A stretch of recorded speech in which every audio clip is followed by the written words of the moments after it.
Back to Sinchu blogs. ಎಲ್ಲರೂ ಸಖತ್ತಾಗಿದೆ. Night ride 3 o'clock ಇನ್ನ 10 minutes ಇದೆ.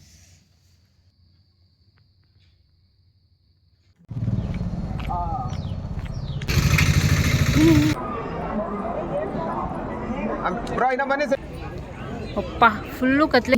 ಇನ್ನು ಈಗ ಇದನ್ನೆಲ್ಲ ವಾಶ್ ಮಾಡಿ ಡಿನ್ನರ್ಗೆ ಅಂತ ಹೇಳಿ ನಾನು ತುಂಬಾನೇ ರುಚಿಯಾಗಿತ್ತು. ಖಂಡಿತ ನಿಮಿಷ ಕೊನೆಯದಾಗಿ ಈಗ ನಾವು ಹಾಯ್ ಹೆಲೋ ಎಲ್ರಿಗೂ ನಮಸ್ಕಾರ. Welcome back to Sinchu blogs. ಎಲ್ಲರೂ ಹೇಗಿದ್ದೀರಾ? ಐ ಹೋಪ್ ಎಲ್ಲರೂ ಚೆನ್ನಾಗಿದ್ದೀರಾ ಅಂತ ಅಂದ್ಕೊಂಡಿದ್ದೀನಿ. ಈಗ ಇದು ಸಂಡೇ ಅರ್ಲಿ ಮಾರ್ನಿಂಗ್ ಒಂದು 2 o'clock ಆಗಿರುತ್ತೆ. ಈಗ ಬ್ಲಾಗ್ನ ಸ್ಟಾರ್ಟ್ ಮಾಡ್ಕೊಂಡಿರೋದು. JP ನಗರಲ್ಲಿ ಫೇಮಸ್ ಬಿರಿಯಾನಿ ಇದೆ ಅಂತ ಹೇಳಿ ಬಂದಿದ್ದೀವಿ. ಪೂರ್ತಿ ವಿಡಿಯೋ ನೋಡಿ, ನಿಮಗೆ ಹೋಪ್ ಈ ವಿಡಿಯೋ ಇಷ್ಟ ಆಗ್ಬೋದು ಅಂತ ಅಂದ್ಕೊಂಡಿದ್ದೀನಿ. ಏನು ಮಾಡ್ತಿದ್ದೀರಿ? ಬ್ಲಾಗ್ ಮಾಡೋಕ್ಕೆ ತೋರಿಸ್ಬೇಕು.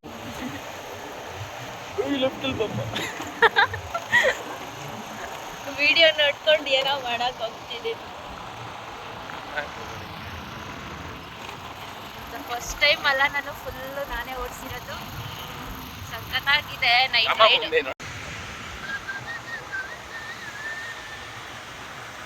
ಹೆಂಗಾಗದ ಅಲ್ಲಿ ರೈಟ್ ಹೋಗ್ಬೇಕಾ ಸಿಟಿ ಮಾಲ್? ಗೊತ್ತಿಲ್ಲ ರೂಟು. ಅಲ್ಲೋಗಿ ನಿಲ್ಸವ್ರಲ್ಲ ಸಿಗ್ನಲ್ ಇಲ್ಲ ಬಿಟ್ರು ನೋಡಿ. 4 3 2 1 ಹೋಗ್ಬಿಡ್ಲಾ? ಹೋಗ್ಬಿಡು ಏಯ್, ನೀನು ಹಂಗೆಲ್ಲ ಮಾಡ್ಬೇಡ. ಹಿಂಗೋಗು, ಈ ರೋಡಲ್ಲಿ ಹೋಗು.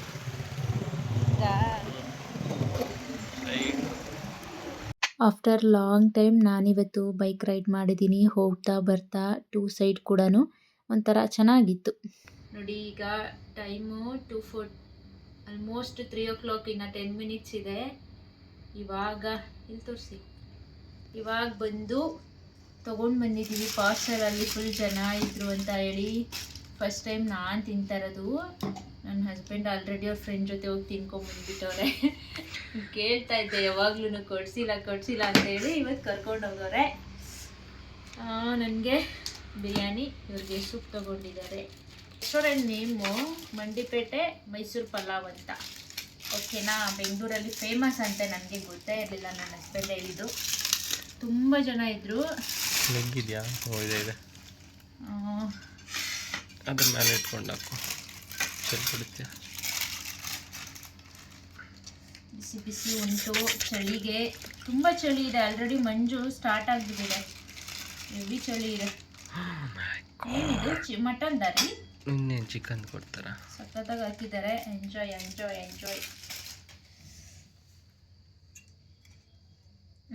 ತಗೊಳ್ಳಿ. ಸ್ವಲ್ಪ ರೈಸು ತಿನ್ಬೇಕಂತ ವಿನಂತಿ. ಇದೇನು ಬರೀ ಪಲಾವ್ ತಂದಿದ್ದೀರಾ? ಹಂಗೆ ಒಂದೇ ಸಲ ಇಷ್ಟೊಂದ ತಿನ್ನೋಕ್ಕಾಗಲ್ಲ. ತಿಂತೀಯ? ಆಗಲ್ಲ.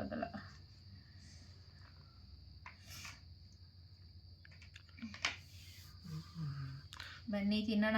ಹೊಸಕೋಟೆ ಥರ ಇದೆಯಾ? ಹೊಸಕೋಟೆ ಥರ ನೋಡೋಕ್ಕಿಲ್ಲ.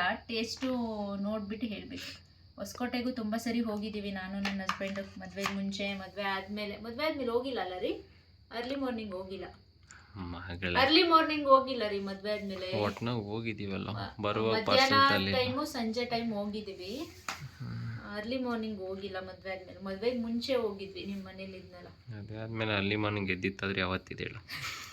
ನಾವು ಎಲ್ಲೇ ಹೋಗ್ಬೇಕು ಅಂದ್ರೂ ಅರ್ಲಿ ಮಾರ್ನಿಂಗು ಪ್ಲ್ಯಾನ್ ಮಾಡಿರ್ತೀವಿ. ನೈಟು ಬೆಳಿಗ್ಗೆ ಎದ್ದೊಳೋದೇ ಇಲ್ಲ. ಇದೇ ಥರ ನಾವೆಲ್ಲೂ ಹೋಗೋದೇ ಇಲ್ಲ.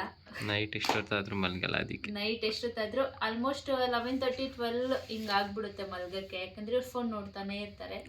ನಾನು ಮಲ್ಕೊಂಡ್ರು ನಾನು ಮಲ್ಕೊಳಕ್ಕೆ ಬಿಡಲ್ಲ. ತಿನ್ನೋಣ ಬನ್ನಿ.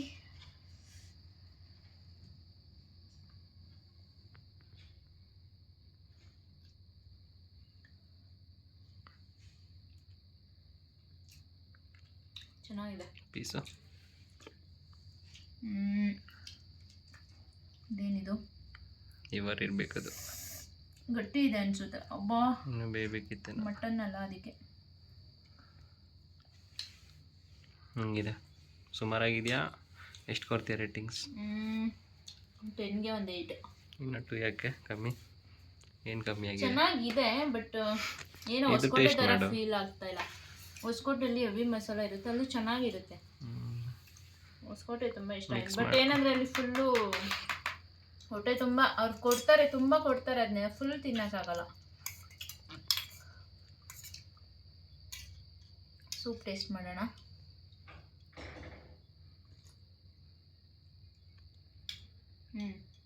ಇದು ಚೆನ್ನಾಗಿದೆ, ನಾನು ಮಾಡೋ ಥರನೇ ಇದೆ. ನಾನು ಚೆನ್ನಾಗಿ ಮಾಡಲ್ವಾ? ನೀನು ಸೂಪರಾಗಿ ಮಾಡ್ತೀಯ. ನಂಗೆ ಗೊತ್ತು, ನಾನು ಸೂಪರಾಗಿ ಮಾಡ್ತೀನಿ. ತಿನ್ನಿ, ಸಾರಿ ಕುಡೀರಿ. ಸಾಕಾ?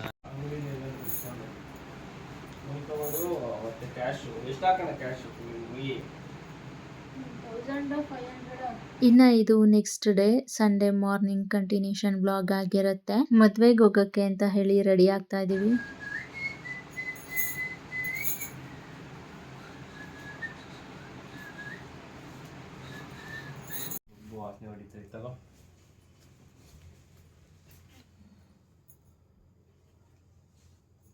ಏನು ವಾಸನೆ ಹೊಡಿತೈತೆ? ಕೆಮಿಕಲ್ ದೇವತರ ಕಾಣ್ತಾ ಇದೀನಿ. ಮಾತು ಕೇಳಾಕೊಂಡು ಏನೋ ನನಗೆ ಮ್ಯಾಚ್ ಆಗಲಿ ಅಂತ ಹೇಳಿದೆ. ಫೇಸಲ್ಲೆಲ್ಲ ಆಗೋದು ಅನ್ಸಲ್ಲ.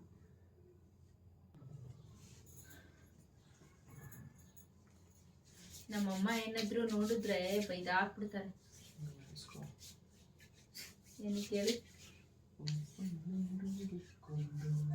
ಓಪನ್ ಏರು ಬಿಟ್ಕೊಂಡಲ್ಲ, ಒಡವೆ ಯಾಕೆ ಹಾಕೊಳಲ್ಲ ಅಂತ. ಇದು ಆರ್ಟಿಫಿಷಿಯಲ್ ಅಲ್ಲ, ಅವ್ರಿಗೆ ಗೋಲ್ಡ್ ಹಾಕೋಬೇಕು ರೀ. ಸಖತ್ತಾಗಿ ಕಾಣ್ತಾ ಇದ್ದೀರಾ ಫಾರ್ಮಲಲ್ಲಿ. Wow, super super.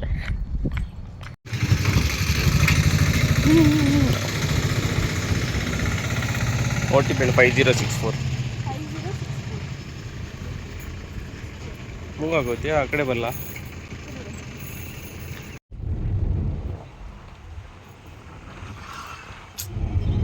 ಹೂವು ಬೇಕು.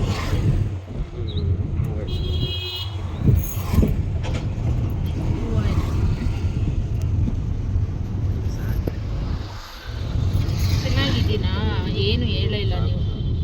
ಅಲ್ಲ ಚೆನ್ನಾಗಿದೆ.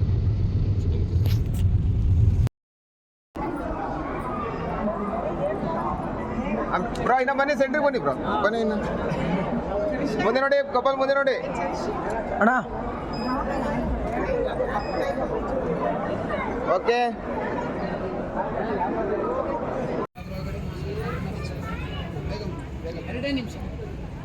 ಇಲ್ಲಿ ನೋಡಿ ಅಪ್ಪ, ಫುಲ್ಲು ಕತ್ಲೆ ಕಾಣ್ತಾ ಇದೆ. ಇನ್ನು ಈಗ ಮನೆಗೆ ಬರೋಕ್ಕೆ 2 o'clock ಆಗಿತ್ತು. ಇನ್ನು ಮನೆಗೆ ಬರೋಷ್ಟರಲ್ಲಿ ಒಂದು ಪಾರ್ಸಲ್ ಕೂಡ ಬಂದಿತ್ತು. ಇನ್ನು ನನಗೆ ಏನಾದರೂ ಈ ಥರ ಆರ್ಡರ್ ಮಾಡಿದರೆ, ಈ ಥರ ಪಾರ್ಸಲ್ ಏನಾದರೂ ಬಂದಿದ್ದರೆ ಫಸ್ಟ್ ಅದನ್ನು ಅನ್ಬಾಕ್ಸ್ ಮಾಡಿ ನೋಡಿಬಿಡ್ಬೇಕು, ಇಲ್ಲಾಂದರೆ ಸಮಾಧಾನ ಆಗಲ್ಲ. ಹಾಗಾಗಿ ಟಯರ್ಡ್ ಆಗಿದ್ರು ಕೂಡ ಚೆಕ್ ಮಾಡ್ತಾ ಇದ್ದೀನಿ. ಹಂಗೆ ವಿಡಿಯೋ ಕೂಡ ಮಾಡ್ಕೊಳ್ತಾ ಇದ್ದೀನಿ, ನೀವು ನೋಡ್ಬೋದು. ಹಾಗೆ ನನಗೆ ಕಿಚನ್ಗೆ ಈ ಥರ ಗ್ಲಾಸ್ ಕಂಟೈನರ್ಸ್ ಬೇಕಾಗಿತ್ತು. ಕಿಚನಲ್ಲಿ ಕಾಳುಗಳು ಇದನ್ನೆಲ್ಲ ಸ್ಟೋರ್ ಮಾಡೋದಕ್ಕೆ ನನ್ನ ಹತ್ರ ಈ ಥರ ಗ್ಲಾಸ್ ಕಂಟೈನರ್ಸ್ ಇರಲಿಲ್ಲ. ಆ್ಯಕ್ಚುಲಿ ಏನದು ಪ್ಲಾಸ್ಟಿಕ್ದಿತ್ತು. ಹಾಗಾಗಿ ಈಗ ಪರ್ಚೇಸ್ ಮಾಡಿರೋದು ಆನ್ಲೈನಲ್ಲಿ ತರಿಸ್ಕೊಂಡಿದ್ದೀನಿ. ಚೆನ್ನಾಗಿದೆ, ಕ್ವಾಲಿಟಿ ಎಲ್ಲ ಚೆಕ್ ಮಾಡಿ ನೋಡ್ತಾ ಇದ್ದೀನಿ. ಇನ್ನು ಈಗ ಇದನ್ನೆಲ್ಲ ವಾಶ್ ಮಾಡಿ ಇದನ್ನು ಸ್ಟೋರ್ ಮಾಡ್ಕೊಳ್ಬೇಕು. ಇನ್ನು ಇದಕ್ಕೆಲ್ಲ ಕಾಳುಗಳೆಲ್ಲ ಹಾಕಿ ನಾನಿಲ್ಲಿ ಒಂದು 6x3 ತೊಗೊಂಡಿದ್ದೀನಿ, ಚೆನ್ನಾಗಿದೆ. ಹಾಗೆ ಇನ್ನು ಇವತ್ತಿನ ನೈಟ್ ಡಿನ್ನರ್ಗೆ ಅಂತ ಹೇಳಿ ನಾನು ಎಗ್ ಕುರ್ಮಾ ಮಾಡ್ತಾ ಇದ್ದೀನಿ. ತುಂಬ ದಿನ ಆಗಿತ್ತು ಎಗ್ ರೆಸಿಪಿ ಮಾಡಿ. ಹಾಗೆ ಹೇಗೆ ಮಾಡೋದು ಅಂತ ನೋಡೋಣ, ನಿಮ್ಮೊಟ್ಟಿಗೂ ಕೂಡ ಶೇರ್ ಮಾಡ್ಕೊಳ್ಳೋಣ ಅಂತ ಹೇಳಿ ಮಾಡ್ಕೊಳ್ತಾ ಇದ್ದೀನಿ. ತುಂಬಾ ರುಚಿಯಾಗಿತ್ತು, ಖಂಡಿತ ಒಮ್ಮೆ ಟ್ರೈ ಮಾಡಿ. ಹಾಗೆ ಈಗ ಏನೇನು ಇಂಗ್ರೀಡಿಯೆಂಟ್ಸ್ ಬೇಕು, ಹಾಗೆ ಹೇಗೆ ಮಾಡೋದು ಅಂತ ನೋಡೋಣ. ನಾನಿಲ್ಲಿ ತೋರಿಸ್ತಾ ಇದ್ದೀನಿ, ನೀವು ನೋಡ್ಬೋದು. ಇಲ್ಲಿ ಎಲ್ಲ ಥರ ಸ್ಪೈಸಸ್ ತೊಗೊಂಡಿದ್ದೀನಿ. ಹಾಗೆ ಕೊತ್ತಂಬರಿ ಸೊಪ್ಪು ತೊಗೊಂಡಿದ್ದೀನಿ. ಹಾಗೆ ಹಸಿರು ಮೆಣಸಿನ್ಕಾಯಿ 2 ಕಟ್ ಮಾಡಿ ಇಟ್ಕೊಂಡಿದ್ದೀನಿ. ಒಂದು 4 ಎಗ್ಗನ್ನು ಬೇಯಿಸಿ ಸಿಪ್ಪೆ ಸುಳಿದಿಟ್ಕೊಂಡಿದ್ದೀನಿ. ಹಾಗೆ ಶುಂಠಿ ಬೆಳ್ಳುಳ್ಳಿ ಪೇಸ್ಟ್ ರೆಡಿ ಮಾಡಿ ಇಟ್ಕೊಂಡಿದ್ದೀನಿ ಮನೆಯಲ್ಲೇ. ಹಾಗೆ ಇಲ್ಲಿ 1 ಟೊಮೆಟೊನ ರುಬ್ಬಿಟ್ಕೊಂಡಿದ್ದೀನಿ, ಪ್ಯೂರಿ ಮಾಡಿಟ್ಕೊಂಡಿದ್ದೀನಿ. ಹಾಗೆ ಒಂದು ಸ್ವಲ್ಪ ಗೋಡಂಬಿ, ಸ್ವಲ್ಪ ಕರ್ಡು ಮತ್ತು ಸ್ವಲ್ಪ 2 ಈರುಳ್ಳಿನ, ಸ್ಮಾಲ್ ಸೈಜ್ ಈರುಳ್ಳಿನ ಸಣ್ಣಕ್ಕೆ ಉದ್ದಕ್ಕೆ ಕಟ್ ಮಾಡಿ ಇಟ್ಕೊಂಡಿದ್ದೀನಿ. ಈಗ ಹೇಗೆ ಮಾಡೋದು ಅಂತ ನೋಡೋಣ. ಮೊದಲಿಗೆ ನಾನಿಲ್ಲಿ ಸ್ಟವ್ ಹಚ್ಕೊಂಡು ಸ್ಟವ್ ಮೇಲೆ ಈ ರೀತಿ ಒಂದು ಪ್ಯಾನ್ ಇಟ್ಕೊಳ್ತಾ ಇದ್ದೀನಿ. ನಂತರ ಇದಕ್ಕೆ ಎಣ್ಣೆ ಕಾದಾದ ನಂತರ ನಾನಿಲ್ಲಿ ಕಟ್ ಮಾಡಿ ಇಟ್ಕೊಂಡಿದ್ದಂಥ ಈರುಳ್ಳಿನ ಹಾಕ್ಕೊಳ್ತಾ ಇದ್ದೀನಿ. ಸ್ವಲ್ಪ ಜಾಸ್ತಿ ಎಣ್ಣೆ ಹಾಕ್ಕೊಂಡಿದ್ದೀನಿ. ಏನಕ್ಕೆ ಅಂದರೆ ಈರುಳ್ಳಿನ ಫುಲ್ ಡೀಪ್ ಫ್ರೈ ಮಾಡ್ಕೊಳ್ಬೇಕು. ಹಾಗಾಗಿ ಮಾಡ್ಕೊಳ್ಳೋದಕ್ಕೆ ಸ್ವಲ್ಪ ಎಣ್ಣೆ ಜಾಸ್ತಿ ಬೇಕಾಗುತ್ತೆ ಅಂತ ಹಾಕ್ಕೊಂಡಿರೋದು. ಇದನ್ನು ನೀವು ನೋಡ್ತಾ ಇರ್ಬೋದು, ನಾನಿಲ್ಲಿ ಫುಲ್ಲು ಡೀಪ್ ಫ್ರೈ ಮಾಡ್ಕೊಂಡಿದ್ದೀನಿ. ಈ ಥರ ಫ್ರೈ ಮಾಡಿಕೊಂಡು ನಂತರ ಈರುಳ್ಳಿನ ಒಂದು ಬೌಲ್ಗೆ ಈ ರೀತಿ ತೆಗ್ದಾಕೊಳ್ತಾ ಇದ್ದೀನಿ. ಇದು ಫುಲ್ಲು ಕಂಪ್ಲೀಟಾಗಿ ಕೂಲ್ ಆಗಲಿ. ಅಷ್ಟರಲ್ಲಿ ಎಗ್ಗನ್ನ ಫ್ರೈ ಮಾಡ್ಕೊಳ್ಳೋಣ. ಇಲ್ಲಿ ಬೇಯಿಸಿಟ್ಕೊಂಡಿದ್ದಂಥ ಎಗ್ ಹಾಕ್ಕೊಂಡಿದ್ದೀನಿ. ಅದೇ ಎಣ್ಣೆ ಇತ್ತು ಬಾಣಲಿಲಿ, ಅದಕ್ಕೆ ಸ್ವಲ್ಪ ಹಾಕ್ಕೊಂಡು ಈಗ ಸ್ವಲ್ಪ ಉಪ್ಪು, ಅರಿಶಿನ, ಖಾರದ ಪುಡಿ ಇದಿಷ್ಟನ್ನು ಹಾಕಿ ಮೊಟ್ಟೆಗಳನ್ನು ಈ ರೀತಿ ಚೆನ್ನಾಗಿ ಫ್ರೈ ಮಾಡ್ಕೊಳ್ತಾ ಇದ್ದೀನಿ. ಈ ಥರ ಮಾಡೋದ್ರಿಂದ ಮೊಟ್ಟೆಗೆ ಉಪ್ಪು ಖಾರ ಎಲ್ಲ ಚೆನ್ನಾಗಿ ಹೊಂದ್ಕೊಳ್ಳುತ್ತೆ ಅಂತ ಹೇಳಿ ಮಾಡ್ಕೊಳ್ಳೋದು. ಇನ್ನು ಮೊಟ್ಟೆಗಳನ್ನು ಫ್ರೈ ಮಾಡ್ಕೊಂಡಾದ್ಮೇಲೆ ಈಗ ಅದನ್ನು ತೆಗೆದಿಟ್ಟಿಟ್ಕೊಂಡು ಈಗ ಅದೇ ಪ್ಯಾನ್ಗೆ ಸ್ವಲ್ಪ ಎಣ್ಣೆ ಅದರಲ್ಲಿತ್ತು ನೋಡಿ, ಅದಕ್ಕೇ ಇಲ್ಲಿ ತೋರಿಸ್ತಿರೋವಂಥ ಎಲ್ಲ ಓಲ್ ಸ್ಪೈಸಸ್ಗಳನ್ನು ಹಾಕ್ಕೊಂಡಿದ್ದೀನಿ. ಹಾಕಿ ಚೆನ್ನಾಗಿ ಒಂದ್ಸರಿ ಬಾಡಿಸ್ಕೊಂಡು ನಂತರ ನಾನಿಲ್ಲಿ ಒಂದು ಟೊಮೆಟೊ ಪ್ಯೂರಿನ ಸೇರಿಸ್ಕೊಂಡು ಇದನ್ನು ಚೆನ್ನಾಗಿ ಬಾಡಿಸ್ಕೊಳ್ತಾ ಇದ್ದೀನಿ. ಇದಕ್ಕೆ ಈಗ 1 ಟೇಬಲ್ ಸ್ಪೂನ್ ಆಗುವಷ್ಟು ಶುಂಠಿ ಬೆಳ್ಳುಳ್ಳಿ ಪೇಸ್ಟ್, ಇದನ್ನು ನಾನು ಮನೆಯಲ್ಲೇ ಮಾಡಿಟ್ಕೊಂಡಿದ್ದೆ ಈಗಲೇ. ಅದನ್ನು ಹಾಕಿ ಚೆನ್ನಾಗಿ ಬಾಡಿಸ್ಕೊಂಡು ನಂತರ ನಾನಿಲ್ಲಿ ಒಂದು ಅರ್ಧ ಟೇಬಲ್ ಸ್ಪೂನ್ ಆಗುವಷ್ಟು ಕಾಶ್ಮೀರಿ ಚಿಲ್ಲಿ ಪೌಡರ್, ಅರ್ಧ ಟೇಬಲ್ ಸ್ಪೂನ್ ಅರಿಶಿನ, ಹಾಗೆ 1 ಟೇಬಲ್ ಸ್ಪೂನ್ ಧನಿಯಾ ಪುಡಿ, 1 ಟೇಬಲ್ ಸ್ಪೂನ್ ಆಗುವಷ್ಟು ಗರಂ ಮಸಾಲೆ, ಹಾಗೆ 1 ಟೇಬಲ್ ಸ್ಪೂನ್ ಆಗುವಷ್ಟು ಖಾರಕ್ಕೆ ತಕ್ಕಷ್ಟು ಖಾರದ ಪುಡಿನ ಹಾಕಿ ಚೆನ್ನಾಗಿ ಮಿಕ್ಸ್ ಮಾಡ್ಕೊಳ್ಬೇಕು. ಹಾಗೆ ಇದಕ್ಕೆ ರುಚಿಗೆ ತಕ್ಕಷ್ಟು ಉಪ್ಪನ್ನು ಹಾಕ್ಕೊಳ್ತಾ ಇದ್ದೀನಿ. ಉಪ್ಪು ಮತ್ತು ನಾವು ಮೊಟ್ಟೆಗೂ ಕೂಡ ಹಾಕಿ ಫ್ರೈ ಮಾಡ್ಕೊಂಡಿದ್ದೀನಿ. ಹಾಗಾಗಿ ಇಲ್ಲ ಸ್ವಲ್ಪ ಉಪ್ಪನ್ನು ಹಾಕಿ ಚೆನ್ನಾಗಿ ಬಾಡಿಸ್ಕೊಳ್ಬೇಕು. ಈ ಮಸಾಲೆ ಎಲ್ಲ ಹಾಕಿ ಬಾಡಿಸ್ಕೊಂಡು ಅದಾದ ನಂತರ ನಾನು ಈರುಳ್ಳಿನ ಫ್ರೈ ಮಾಡಿ ಇಟ್ಕೊಂಡಿದ್ದೆ ನೋಡಿ, ಅದೇ ಈರುಳ್ಳಿಗೆ ಸ್ವಲ್ಪ ಮೊಸರು ಹಾಗೆ ಗೋಡಂಬಿನ ಹಾಕಿ ಇದನ್ನು ಪೇಸ್ಟ್ ಮಾಡ್ಕೊಂಡು ಬರ್ತೀನಿ. ಅಷ್ಟರಲ್ಲಿ ಇದು ಲೋ ಫ್ಲೇಮಲ್ಲಿ ಬಿಟ್ಟು ಇದನ್ನು ಚೆನ್ನಾಗಿ ಫ್ರೈ ಮಾಡ್ಕೊಳ್ತಾ ಇರಬೇಕು. ಈಗ ನಾನು ಇಲ್ಲಿ ರುಬ್ಬಿಟ್ಕೊಂಡು ಬಂದಿದ್ದೀನಿ ನೋಡಿ, ಈರುಳ್ಳಿ, ಗೋಡಂಬಿ ಹಾಗೆ ಮೊಸರು ಇದನ್ನು ರುಬ್ಕೊಂಡು ಬಂದಿರೋದನ್ನು ಹಾಕಿ ಇದ್ರ ಜೊತೆಗೆ ಸ್ವಲ್ಪ ನೀರನ್ನು ಹಾಕ್ಕೊಂಡು ಚೆನ್ನಾಗಿ ಬಾಡಿಸ್ಕೊಳ್ಬೇಕು. ಸ್ವಲ್ಪ ನೀರನ್ನು ಕಮ್ಮಿ ಹಾಕ್ಕೊಂಡು ರುಬ್ಕೊಂಡಿದ್ದೆ, ಹಾಗಾಗಿ ಇದು ಈ ರೀತಿ ಗಟ್ಟಿಯಾಗಿ ಆಗಿದೆ ಅಷ್ಟೇ. ಈಗ ಇದನ್ನು ಚೆನ್ನಾಗಿ ಮಿಕ್ಸ್ ಮಾಡ್ಕೊಳ್ಬೇಕು. ಸ್ವಲ್ಪ ಚೆನ್ನಾಗಿ ಕುದಿಸ್ಕೊಳ್ಬೇಕು ಇದನ್ನು ಒಂದು 2ರಿಂದ 3 ನಿಮಿಷ. ಕೊನೆಯದಾಗಿ ಈಗ ನಾವು ಇದಕ್ಕೆ ಬೇಯಿಸಿ ಫ್ರೈ ಮಾಡಿಟ್ಕೊಂಡಿದ್ದಂಥ ಮೊಟ್ಟೆಗಳನ್ನು ಹಾಕ್ಕೊಂಡಿದ್ದೀನಿ. ಹಾಕಿ ಮತ್ತು ಈಗ ನಾನು ಒಂದು 2 ಹಸಿರು ಮೆಣಸಿನ್ಕಾಯಿನ ಕಟ್ ಮಾಡಿಟ್ಕೊಂಡಿದ್ದೆ, ಅದನ್ನು ಕೂಡ ಸೇರಿಸ್ಕೊಂಡಿದ್ದೀನಿ. ನಂತರ ಈಗ ಕೊನೆಯದಾಗಿ ಕಟ್ ಮಾಡಿಟ್ಕೊಂಡಿರುವಂಥ ಕೊತ್ತಂಬರಿ ಸೊಪ್ಪನ್ನು ಹಾಕಿ ಈ ರೀತಿ ಚೆನ್ನಾಗಿ ಮಿಕ್ಸ್ ಮಾಡ್ಕೊಳ್ಳೋದು. ಇಷ್ಟ ಮಾಡಿದ್ರೆ ಆಯಿತು, ತುಂಬಾ ರುಚಿಯಾಗಿರುವಂಥ ಎಗ್ ಕುರ್ಮಾ ರೆಡಿನೇ ಆಗೋಗ್ಬಿಡುತ್ತೆ. ಖಂಡಿತ ಒಮ್ಮೆ ನೀವು ಇದನ್ನು ಟ್ರೈ ಮಾಡಿ. ನೀವು ಟ್ರೈ ಮಾಡಿದ್ರೆ ನಿಮಗೆ ಗೊತ್ತಾಗುತ್ತೆ ಇದು ಹೇಗಿದೆ ಅಂತ ಹೇಳಿ. ತುಂಬಾ ರುಚಿಯಾಗಿತ್ತು. ಇದನ್ನು ಬಿಸಿ ಬಿಸಿ ಅನ್ನ ಅಥವಾ ಚಪಾತಿ, ದೋಸೆ, ಪೂರಿ ಇದೆಲ್ಲದಕ್ಕೂ ತಿನ್ನೋಕ್ಕೆ ತುಂಬಾ ಚೆನ್ನಾಗಿರುತ್ತೆ. ಸೂಪರ್ ಕಾಂಬಿನೇಷನ್ ಅಂತಲೇ ಹೇಳ್ಬೋದು. ಹಾಗೆ ಈ ಬ್ಲಾಗ್ ನಿಮಗೆ ಇಷ್ಟ ಆಗಿದರೆ ಪ್ಲೀಸ್ ಒಂದು ಲೈಕ್ ಮಾಡಿ, ಹಾಗೆ ಸಬ್ಸ್ಕ್ರೈಬ್ ಮಾಡಿ, ಕಮೆಂಟ್ ಮಾಡಿ, ನಿಮ್ಮ ಫ್ಯಾಮಿಲಿ ಫ್ರೆಂಡ್ಸ್ಗೂ ಶೇರ್ ಮಾಡೋದನ್ನು ಮರಿಬೇಡಿ.